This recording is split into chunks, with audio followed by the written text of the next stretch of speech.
Hola, ¿cómo están? Eh, Retomando distintas anécdotas de los años pasados, recordando primero algunos compañeros inolvidables que en algún momento nos cruzamos, pero que fueron realmente históricos. En el caso de Cacho el Cadri, ¿no? Eh, de los primeros de la resistencia peronista, eh, que se juntaban en el centro, con imágenes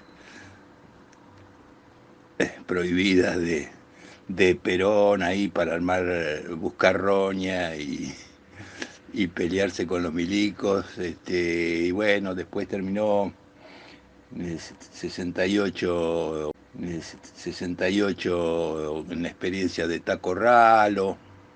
Bueno, cayó en Cana, era un tipo muy querido. Lo mandaron ahí en Cana al norte a todo ese grupo. Después en los 70 cae el primer grupo originario de montoneros en Córdoba y lo llevan ahí malherido a Ignacio Vélez, con el cual también después nos vimos. Y él contaba que cuando llegó eran de otra, no compartían organizaciones.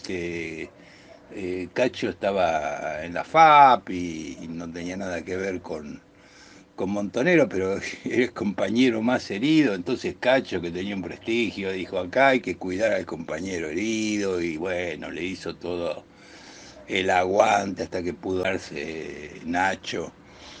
eh, Cacho, un tipo genial. Después en el 73 él tenía buena relación con Perón, peronista de la primera hora, pero era sumamente progresista.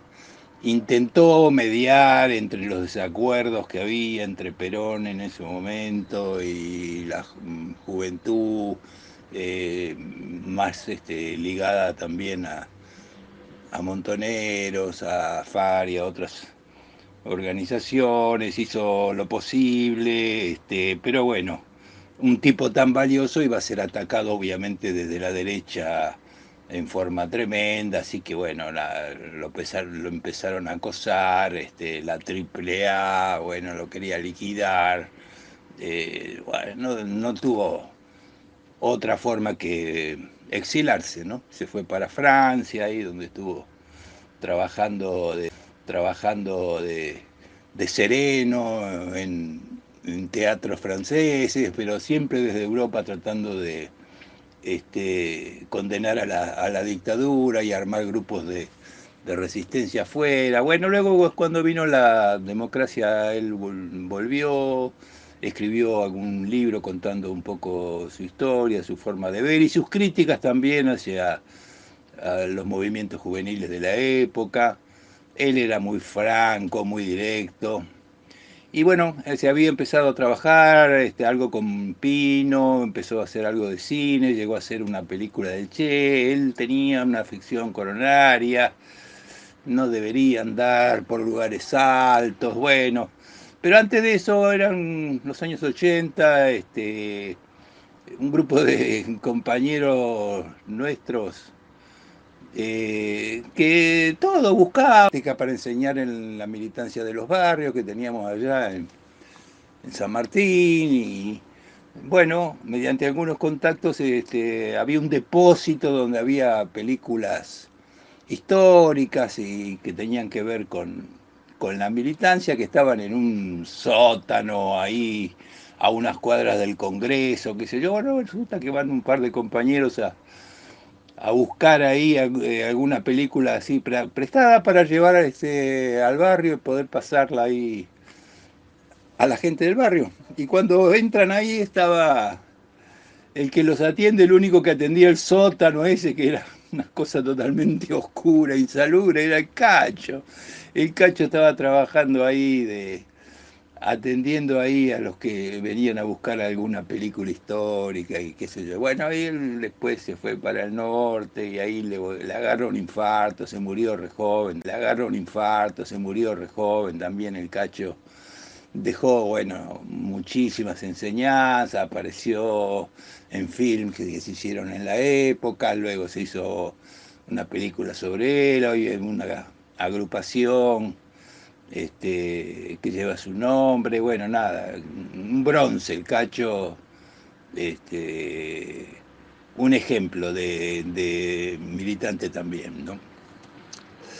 Bueno, y también para la misma época a mí me toca una casualidad, viajaba, yo tenía que ir a un congreso en Ámsterdam, creo que era, y tomo un vuelo de aerolíneas a Madrid, y da la coincidencia esa rara que este, me toca compartir con dos personas, era un asiento para tres en un vuelo tan largo, y uno era Eduardo Dualde, el bueno,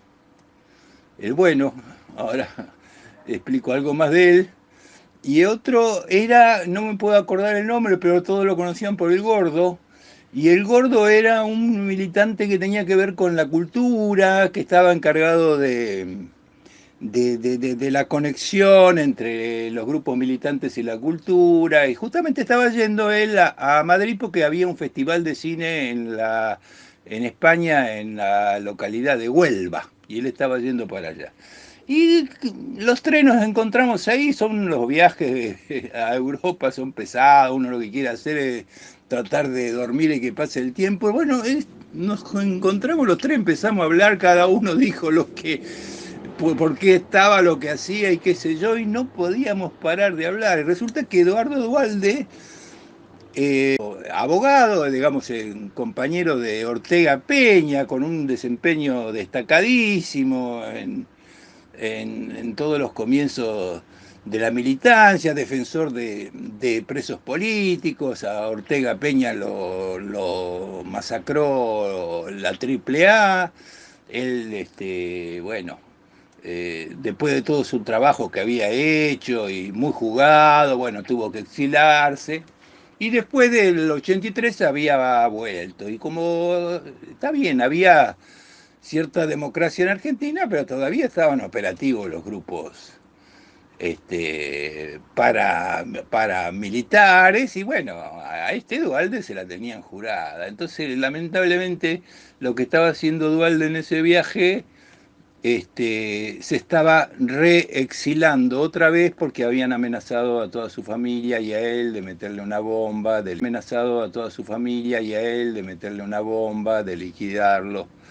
En plena democracia acá estaba Alfonsín en el gobierno. Bueno, entonces Dualde, bueno, con él contaba, él estaba muy caído por tener que reexilarse, ¿no? El exilio muy duro y él había vuelto para volver a su país, pensando en hacer. Después, por suerte, pudo volver y fue secretario de Derechos Humanos con Néstor Kirchner, ¿no? Y él creo que ahí pudo recuperar para bien muchas de las cosas que había pensado antes. Y bueno, pero estábamos entonces en un diálogo fantástico, porque cada uno contaba sus cosas y tratábamos con el Gordo de animarlo un poco a Dualde, porque se sentía tan mal de tener que volver otra vez a Madrid, dejar su país al cual él quería tanto y por el cual había dado tanto. Y resulta que también el Gordo cuenta, porque era un hombre muy locuaz y qué sé yo, que bueno, que le habían diagnosticado antes de ese viaje, que él había hecho el viaje igual, pero le habían diagnosticado de que le habían descubierto que la aorta abdominal de él, era un hombre bastante obeso, este, estaba mal, se había agrandado por arteriosclerosis, bueno, tenían que reemplazarle la aorta abdominal. Y justo yo, bueno, había una historia ahí con las prótesis que se ponían para esos reemplazos de aorta abdominal, que no era una cirugía de mediano riesgo, no era una cirugía grave. Pero yo conocía la historia de que había unos tránfugas ahí con unos injertos que eran muy probablemente podían liquidar a los pacientes. Entonces le digo al gordo, mira, yo vuelvo de un congreso, ¿por qué? Porque él tenía, no sé, una obra social ligada al cine o qué sé yo, que lo iba a mandar a cualquier clinicucha donde iba a, a hacerse esa cirugía. Entonces le digo, no, no, espera, porque yo te puedo conectar, aunque sea en los centros, digamos, donde sé que no se acepta ese tipo de cosas, porque se sabe el daño que pueden causar a los pacientes, y entonces se compran prótesis importadas que garantizan que no le va a pasar nada al paciente. Bueno, y el gordo me dijo que sí iba a contactar, pero bueno, yo estuve varios días. El asunto es que cuando yo vuelvo de ese congreso que iba a presentar unos trabajos ahí a Holanda y qué sé yo, eso que iba a presentar unos trabajos ahí a Holanda y qué sé yo, estaba en casa escuchando un programa que tenía en Radio Belgrano, creo que era Aliberti en esa época, y pasan las noticias de que el gordo se había operado en la clínica Piripipí y se había muerto en la mesa de operaciones. Dios mío, Dios mío.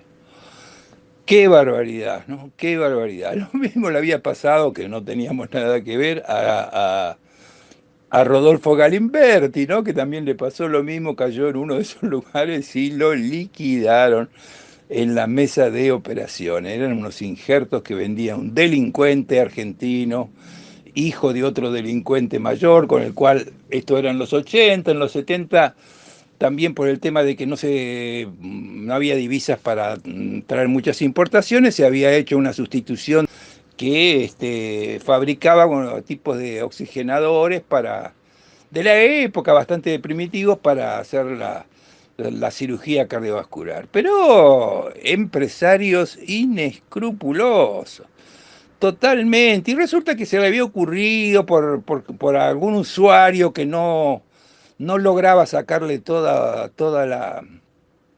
el provecho al producto, entonces necesitaba que se le hiciera llegar de alguna manera más oxígeno a ese equipo, y había puesto no sé, algo que se llamaba un doble difusor y qué sé yo, y que, bueno, justo le había tocado las primeras producciones que había hecho en Argentina a el Sanatorio Antártida. Y ahí donde estaba, que hacía la función mía, el doctor Félix.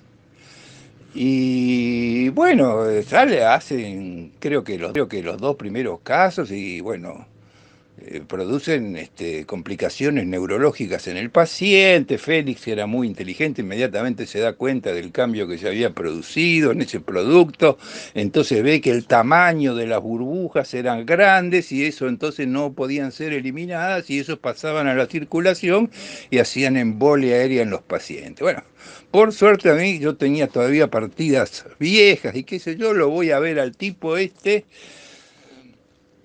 su fábrica, a su laboratorio, le digo, mire, mire acá, el doctor Félix acaba de descubrir esto, ¿no? No se puede, esto no se puede comercializar, esto es un desastre, va a liquidar gente, y el tipo me lleva a una sala donde había ya fabricado, no sé cuántos, 200, 300 unidades, y me dije, mirá, con todo esto que tenga hecho, que me las meta en el culo, yo las voy a seguir vendiendo. Bueno, andá a vendérsela a quien quiera.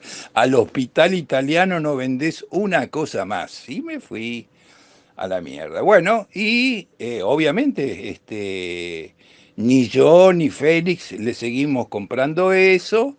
Pero ¿qué había pasado? Esas entidades como el PAMI, que eran fuertes, porque, bueno, nada, tenían muchos afiliados, en ese momento se hacía cardiovascular en pocos centros, el PAMI reconocía ese tipo de producto que era más barato que el importado, entonces si eras de PAMI tenías que operarte con eso. Y entonces yo fui y les dije a todo el equipo de cirugía de ahí que yo de ninguna manera iba a ser cómplice de eso, así que o se le decía al PAMI que se admitiera un oxigenador probado internacionalmente o que no se atendiera y no se le hiciera cirugía a los pacientes de PAMI hasta que no cambiara eso. Y eso para el hospital era una decisión difícil porque en ese momento el PAMI representaba una cantidad de pacientes importantes. Bueno, así que tuve muchas presiones internas, no, yo me mantuve firme, por supuesto no fui el único, hubo profesionales que me apoyaron y todo eso, y hasta que pasaron unos meses y el PAMI tuvo que modificar, porque lo habíamos fundamentado, ¿no? Nada más que una cuestión económica, bueno, tuvo que cambiar y empezamos entonces y esa fábrica cerró por suerte. Pero quedó el hijo de este tipo que es el que siguió fabricando ya en la década. Quedó el hijo de este tipo que es el que siguió fabricando ya en la década del 80 esas famosas prótesis que perdían sangre y desangraban a los pacientes que eran para cambiar la aorta abdominal. Por eso yo sabía y quise evitar la muerte del gordo y no tuvimos tiempo de poder hacerlo. Y ese tipo siguió haciendo daño durante bastante tiempo. Delincuentes totales. Bueno, dejamos un poco eso, porque la verdad que también a mí me revuelve un poco el estómago recordarme de esa gente, ¿no? Después pasó a otras cosas también que tienen que ver con esto. Hoy no es un día muy, muy bonito para recordar estas cosas, pero también hay que decirlas, ¿no? Porque forman parte también de la historia. Mi hermano tenía una casita en Punta Mogotes, ahí en el verano, entonces iba al balneario a mis viejos que ya estaban grandes, ahí, bueno, entonces yo me acercaba, yo tenía algo en el centro de Mar del Plata, pero bueno, me iba con mis hijos también y me iba tempranito, iba al mismo balneario que mi hermano usaba desde años, que era el balneario 4 de Punta Mogotes. Y el dueño de esa concesión era un comisario retirado, que era jefe de la custodia personal de Menem. Menem era presidente, esto ya es en los 90.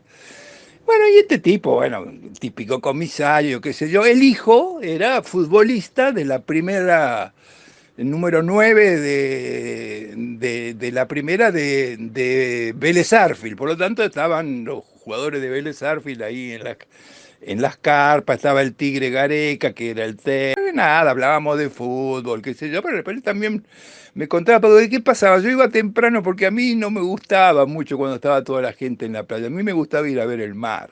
Y cuando yo iba estaba este comisario Armentano, y estaba solo porque a la mañana no va nadie a la playa. Y bueno, entonces él estaba tomando café y me invitaba a tomar café, qué sé yo, bueno, y me contaba algunas cosas. Era discreto, ¿no? Nunca me hablaba de Menem específicamente, y esto me lo acuerdo ahora por lo que ha pasado, pero sí me hablaba de los que estaban con él. Y entonces me decía, dentro de un rato vienen los garroneros, ¿no? Y los garroneros era el círculo chico de Menem y entraban a caer, ¿no? Y caía Coan, caía Fernando Niembro, que él es el relator deportivo, pero el padre había sido un sindicalista nefecha peronista, Dromi, bueno, y varios más que ahora no me acuerdo. Y estaban ahí, le iban de garrón y le usaban las carpas ahí del balneario este. También venía Eduardo Dualde el Malo, pero Dualde no era del círculo íntimo, así que él venía, jugaba al pádel, qué sé yo, hacía sus cosas con su gente y después se iba, ¿viste? No era de esa mesa chica. Pero con Dromi, ustedes recuerdan a Dromi, ¿no? Dromi fue el ministro que participó de las privatizaciones, que tuvo el fallido ese grande que dijo todo lo que deba hacer, todo lo que no deba ser, que deba ser del Estado y no tiene que ser privado, será privatizado, algo así dijo, ¿no? Bueno, fue la realidad, ¿no? La realidad del desastre que hicieron y que cambió radicalmente el país, ¿no? Bueno, este tipo, Dromi, yo justo mi viejo cuando era joven le gustaba ir a jugar a las cartas, ¿cómo se llama? El punto y banca, ahí, al casino, pero claro, ya estaba re viejo, no tenía un mango, era jubilado. Bueno, pero yo para hacerle alguna cosa que le diera alegría en su vida, ¿no? Ya siendo ya bastante mayor, cerca de los 80, qué sé yo, este, lo llevaba. Y entonces le daba unos pesos, lo hacía sentar en una silla, le compraba una copita de whisky y él se pasaba ahí unas horas. Y como yo me aburría por ahí, entonces me iba a ver cómo jugaban los tipos que jugaban fuerte, ¿no? A la ruleta. Y de golpe me encuentro que en la sala especial estaba este tipo Dromi junto con un diputado radical que mi pésima memoria no me hace acordar del nombre ahora, pero todo el mundo se va a acordar porque cuando fue el gobierno de la Rúa y la Alianza, hicieron el corralito y los primeros que salieron a manifestarse y a cacerolear en la Quinta de Olivos, porque se estaban quedando con la plata, eran los pobres jubilados que tenían sus pocos ahorros ahí en el banco, y entonces la gente estaba desesperada. Entonces salía este diputado, que no sé si tenía algo que ver, así como secretario de la Rúa, entrando en la Quinta de Olivos y sale por la televisión él abrazando a esta gente que estaba caceroleando, a los viejitos, diciendo, quédense tranquilos, acá nadie les va a robar nada, todo les van a devolver hasta el último peso, y siguió diciendo, bueno, ese caradura radical, junto con Dromi, estaban en el Casino Central de Mar del Plata, en la sala especial, pero yo no, la verdad que había visto a muchos ahí estar jugando. Bueno, estos sacaban, esto para mostrar la impunidad, ¿no? Sacaban unas placas, esas cuadradas que se usan para cambiar fichas, no sé, o sea que son placas grandes, son para, no sé, poner en alguna chance o para sacar las fichas para jugar a la ruleta. Bueno, estos dos tipos las ponían en el paño, no sé lo que valía al precio de la época, pero llenaban de esas fichas cuadradas todos los números que querían apostar. Y era una competencia, ellos se llamaban, Dromi creo que era Robo, me parece el nombre, y no me acuerdo el del diputado radical, se llamaban por los nombres de pila. Teóricamente el radical era oposición de ese gobierno. Bueno, ahí eran amigotes y se mataban de risa cuando ponían, no sé, miles y miles de pesos a cualquier número y le salía cualquier otro y el croupier retiraba todas esas fichas cuadradas. Era una impunidad, era como si estuvieran tirando desde un avión dinero hacia abajo, y este era el ministro que estaba privatizando y el otro era el radical que lo tenía que controlar en el Congreso. En ese país estábamos viviendo, es una imagen, ¿no? Para mostrar los 90 que fue tan dañoso, ¿no es cierto? Tan dañoso, ¿no es cierto? Tan dañoso, y también que no solo desde el poder, sino que cambió la mentalidad activa de muchísima gente, generando un individualismo tremendo, concepto así de que el Estado no servía para nada, que no había que pagarle al Estado, y fíjense que lo estamos sufriendo hasta hoy. No hay conciencia social mayoritaria en ninguna de las escalas sociales, ni digamos las escalas empresarias o los comerciantes, como que lo que le pagan de sus ganancias al Estado tiene que servir para toda la sociedad.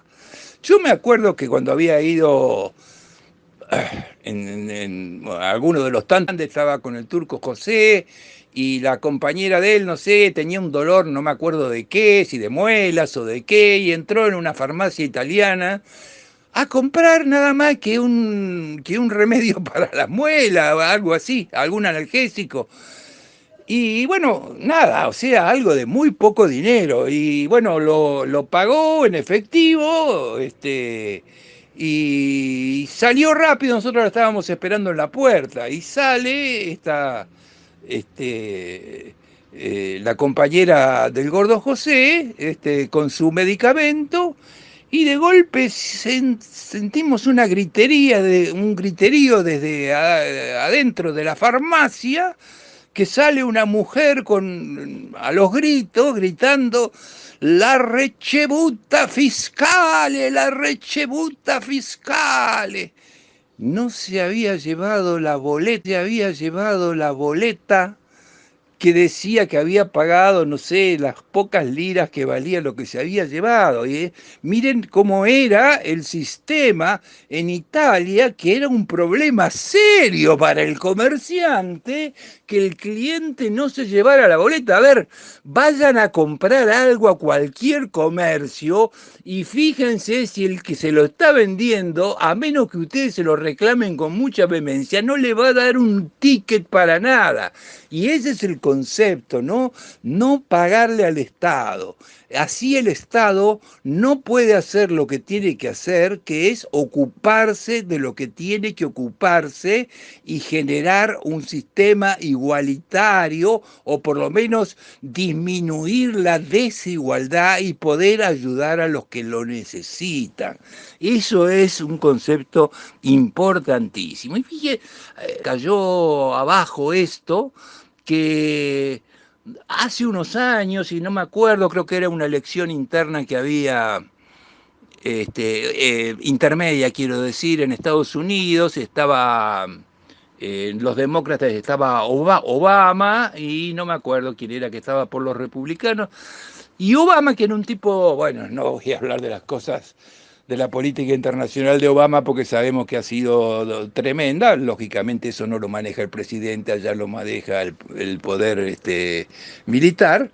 Pero bueno, Obama fue obviamente responsable. Pero Obama, que era muy didáctico, y en ese momento el electorado se le estaba corriendo mucho a la derecha, ellos iban a perder con los republicanos, y hizo una explicación didáctica de lo que era un hombre en sociedad.